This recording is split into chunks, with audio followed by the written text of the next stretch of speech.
we'll get back to that after we get this round started. There we are, Magic Grand Prix Baltimore, round 16.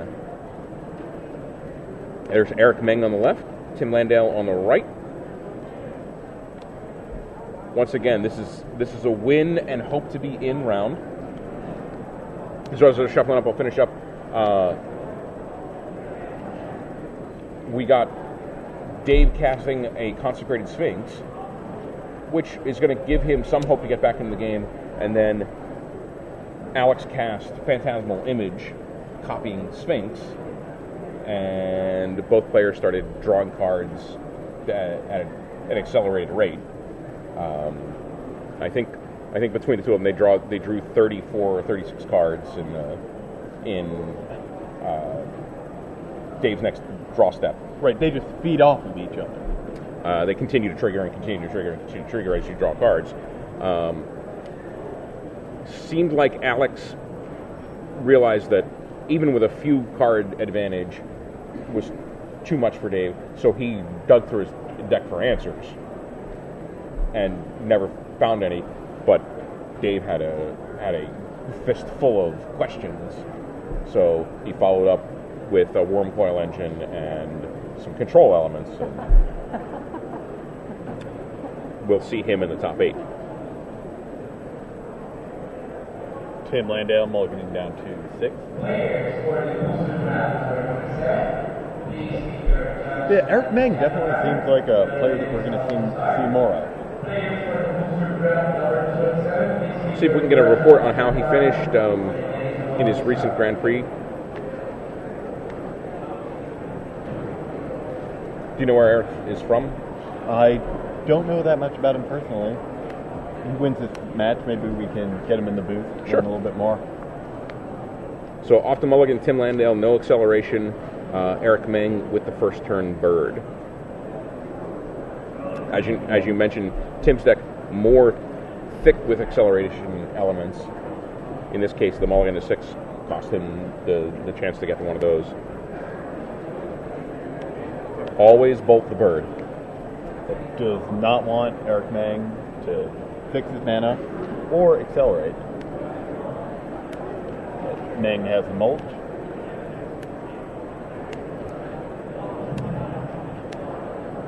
Give himself a couple more lands off of it, but he doesn't hit any flashback cards or any good targets for a burial right, should he have it in his hand.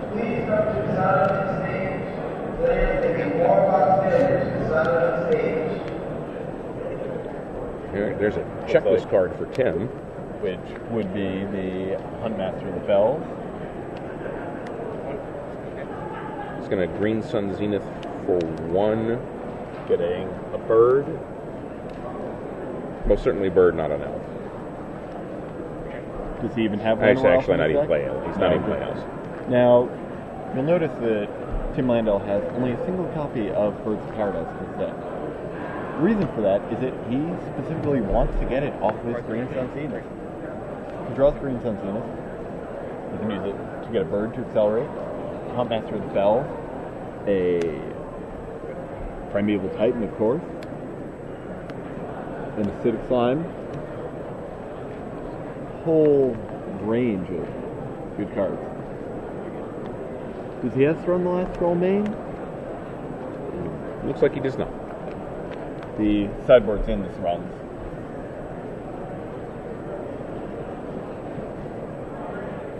And another mulch puts a Faceless Looting and a Tracker's Instinct in Eric Meng's graveyard. Alright, we've got Eric to move his graveyard, especially since his graveyard is significant in this match. Yeah. Under the camera so we could get a really good look at it. The interaction between Faceless Looting and Mulch is pretty cool. You draw all these excess lands with Mulch, and then you're able to convert them into spells thanks to Faceless Looting.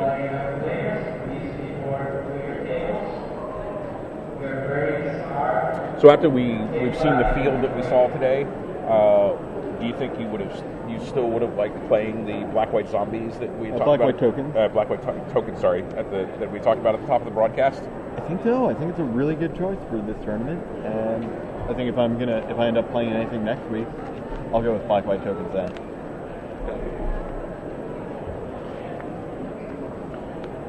So Landale seems to have recovered land-wise. See, his third drop was the Inkmoth Nexus.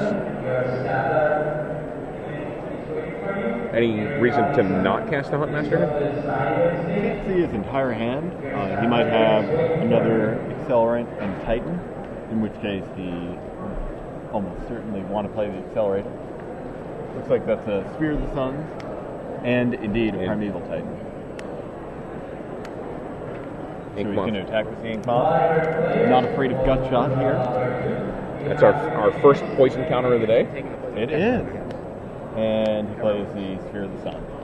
Now, if Landale draws a land here, he's going to be able to cast his Primeval Titan. And if not, he can come back with the Hunters. Yep. Landale's had a lot of success playing red-green mana ramp decks over the years. He came in second in the TCG Player Championship with a Valakut deck, winning $10,000.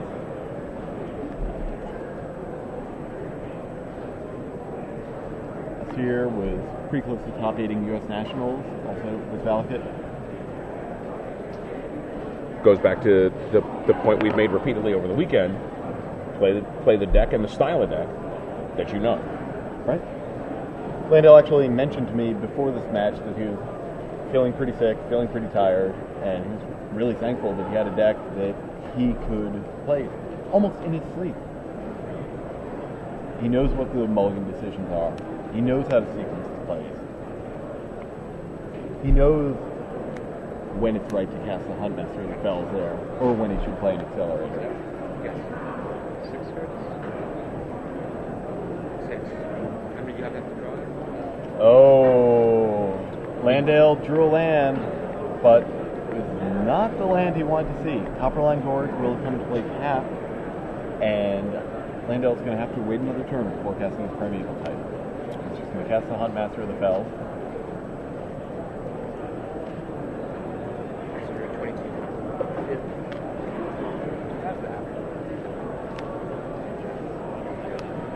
Put the land in play tap. He's going to pass the turn.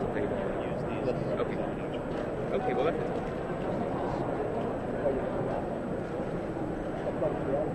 it. So, MENG has already been through quite a few cards between his mulches and his faceless lootings.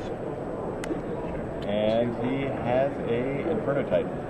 It's He's going going to take out the Huntmaster of the Fells and a Birds of Paradise. And Landale does not have his 6th land. The card he just drew is... It was an Inferno Titan. So he's just going to attack with the Inkmoth Nexus. Unfortunately, that Inferno Titan is going to come across his way for probably hitting him in the face for 3. Or he's going to take out the wolf token. Take out the wolf token, right. And then hit him for 6, dropping Landale to 16.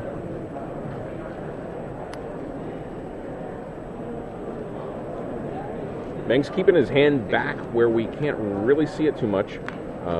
Again, he's been through a lot of his cards. You got the first Titan into play.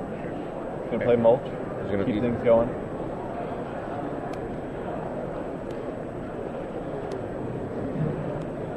Got 2 lands off of that. So if Landale draws a land here, he's still going to be able to get himself back into the game. But if he doesn't, I don't know if he's going to be able to survive.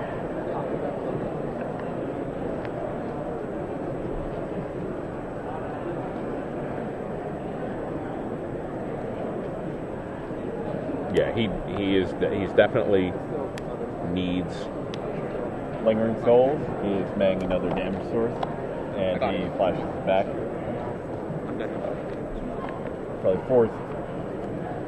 Landale does draw the land that he needs. He can now play either Inferno Titans or Primeval Titans. If he plays the Inferno Titan, he certainly can take out 3 tokens. if he plays the Primeval Titan, he can get 2 lands, and if Meng does not attack, Meng's probably going to attack. Meng's probably going to attack.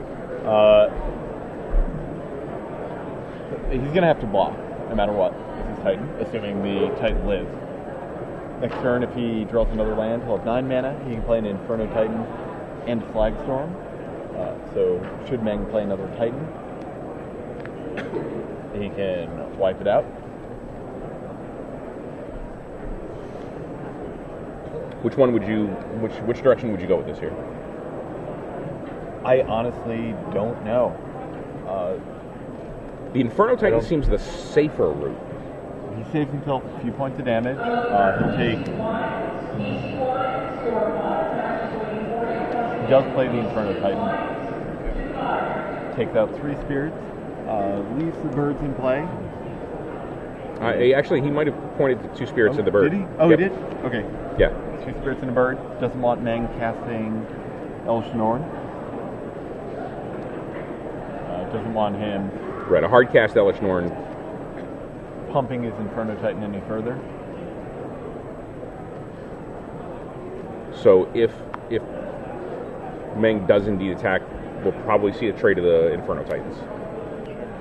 Faces looting. Meng is trying to find another Inferno Titan or an Elesh Norn to put himself over the top.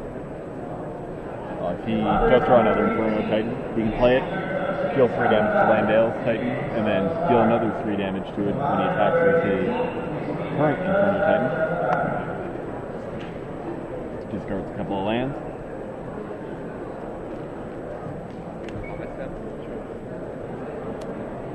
Here comes the Inferno Titan. Whoop. Oh, whoop, whoop, thinking a little bit more. Yep. Does indeed attack with everything. Dealing 3 to Landale. Taking 12.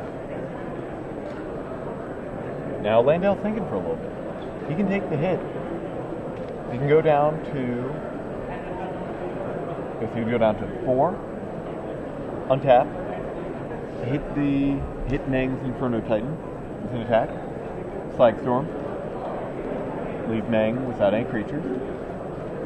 Or he can block, play Primeval Titan. He's got to consider what Meng might have in his hand right here. Right? Since he hasn't played a land yet. And he has 5 mana up. Right.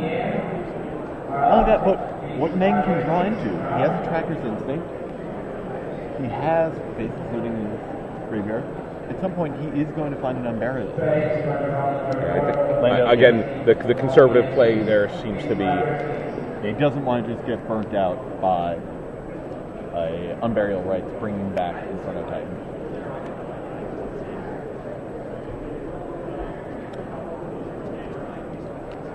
The Freed stack is a little more complicated to play than it seems to be. At first glance, it's like dump stuff in the graveyard, regrow, and win. But there are a lot of different lines of play. Looks like Meng just discarded a Elesh Norn to face its looting. So should he ever find an Unburial Rights, he's going to have a lot of good things to do. Landale doesn't have to think for very long before playing his Primeval Titan. But he does have to figure out what lands he wants to get. I would imagine one of them is going to be Kessig Wolf Run. He's already got a Nexus in play. He might want another one that he can block with. That's what he's going to go with, a Kessig Wolf Run and a Inkmoth Nexus.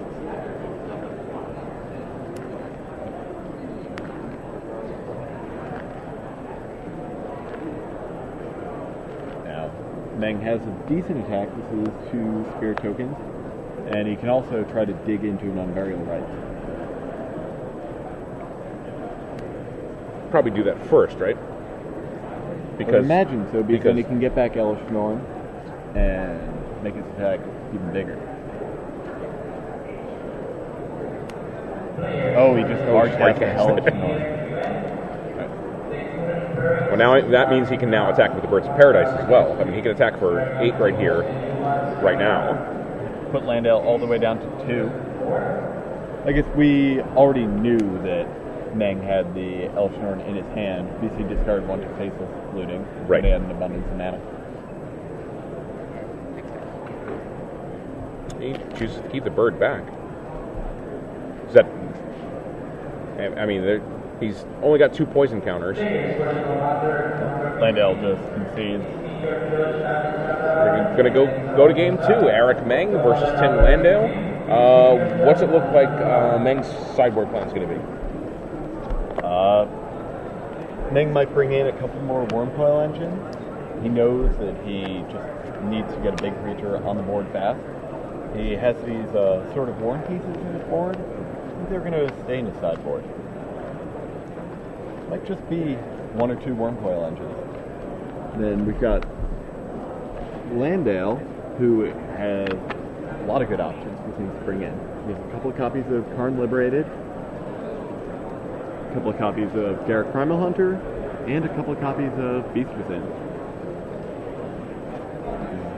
Beast Within seems pretty good when somebody spends a lot of time and effort to put out something huge, and you just turn it into a 3/3 guy. Get it out of there. Meng also might bring in his Ancient Grudges, just to be able to take out Landale's Sphere of the Sun. Doesn't want Landale getting to 6 mana. Well, we talked about at the beginning of the round how these games would probably come down to the race to the first Titan. Mm-hmm. First Titan resolved was Eric Meng. Did. And he took game 1.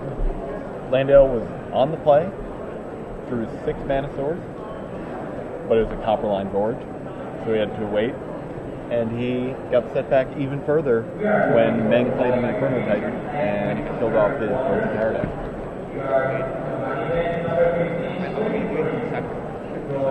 Now again, for this game, Landale has a little bit more resilience. He can live past the Titan. He has the Beast Within. He has the Karn Liberated to go over the top. Karn probably, if he suspects that Meng is going to bring in those Wormcoil engines, Karn significantly better than Ancient Grudge because he exiles it instead of making 2 different guys out of it. But Karn is definitely the biggest threat that either of them have access to right now. It has the ability to trump any other threat that either of them can play.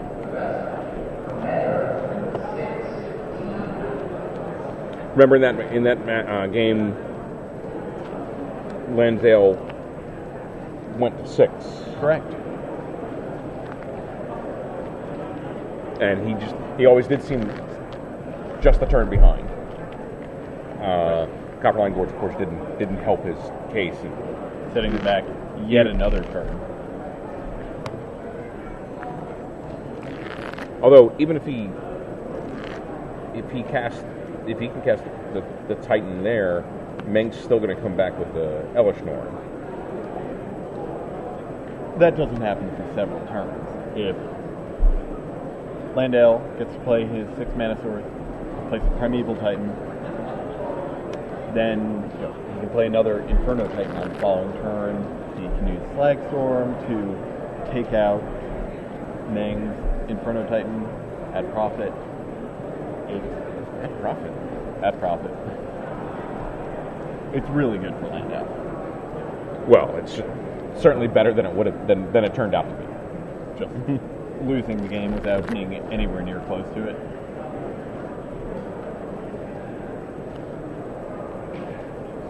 Meng still shuffling.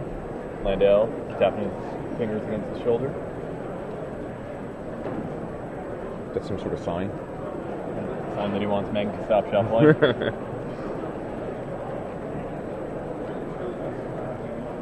You see Meng 3-pile shuffling Tim Lansdale's deck.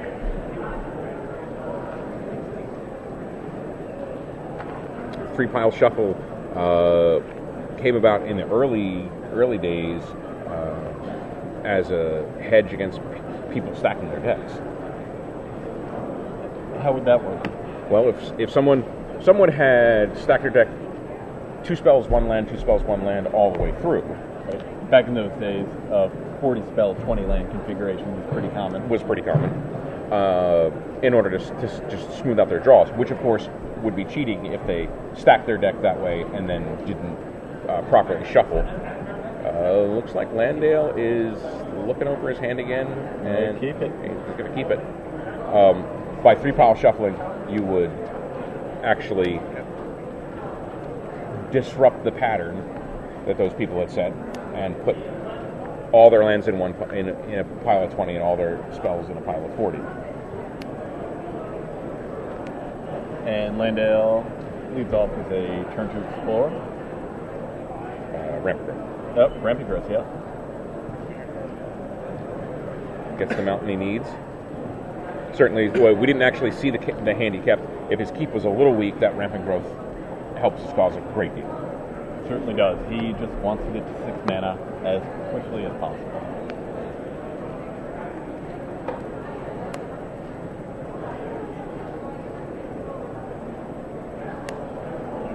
And MENG plays a turn mulch. Oh, gets an Burial Rites into his graveyard. And 3 lands into his hand. A pretty huge play. MENG no longer needs to get to 6 mana. He just needs to get a Inferno Titan, an El Shinorn, or a Wormcoil Engine into his graveyard. Rashad, could you get them to get MENG's graveyard on camera?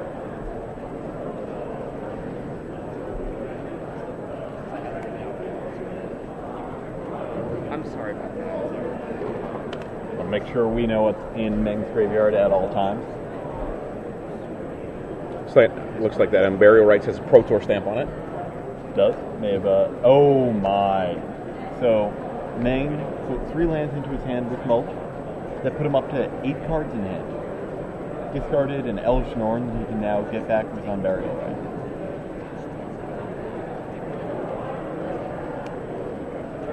Yep, so it's about to be MENG's 3rd turn. And he is going to be able to put El Shinorn into play. That mulch was just huge for him. But Landale has a Beast Within. So it didn't even cost Landale any guys. And a Flagstorm to take out the Beast token and the bird. So what looked like a giant tempo swing on behalf of Eric MENG turned out to be a little less good. Landale able to get himself out of a really bad situation. Now MENG trying to get things started again with a Tracker's Instinct.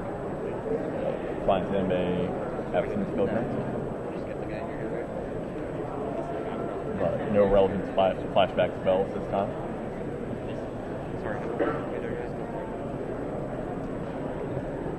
No, we talked about those beasts within coming in. We talked about them turning something giant into something pretty vanilla. Right. And that's exactly what happened. There's a Pilgrim and a bird.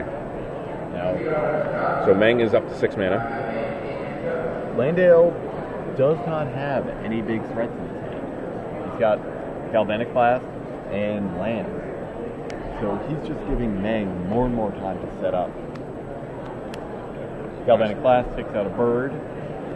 It's a bit more difficult for MENG to cast a El Shinorn or potentially an Inferno Titan. And then Landale drops the Inkmoth Nexus, so he could certainly be on the poison plan. Along with Keswick Wolfron. Won't actually take him that many turns to kill MENG.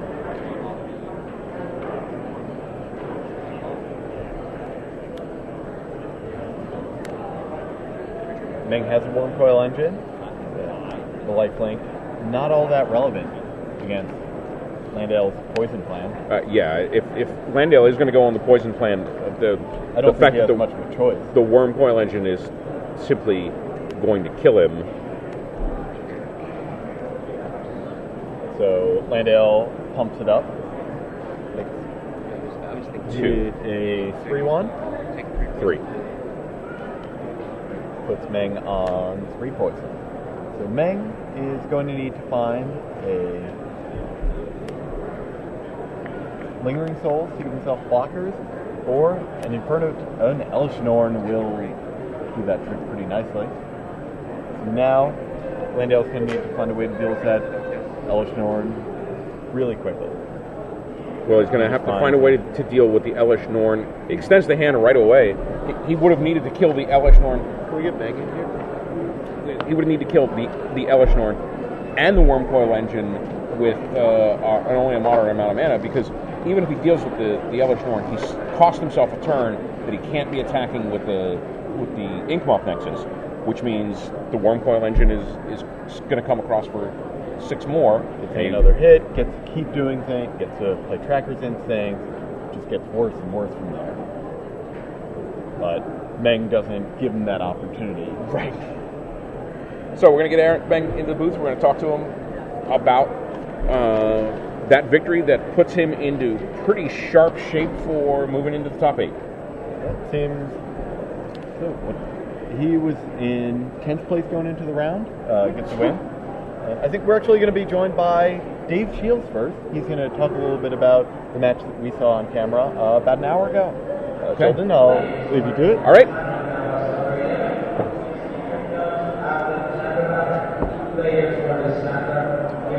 All right, Dave Shields coming into the booth. We're back on camera.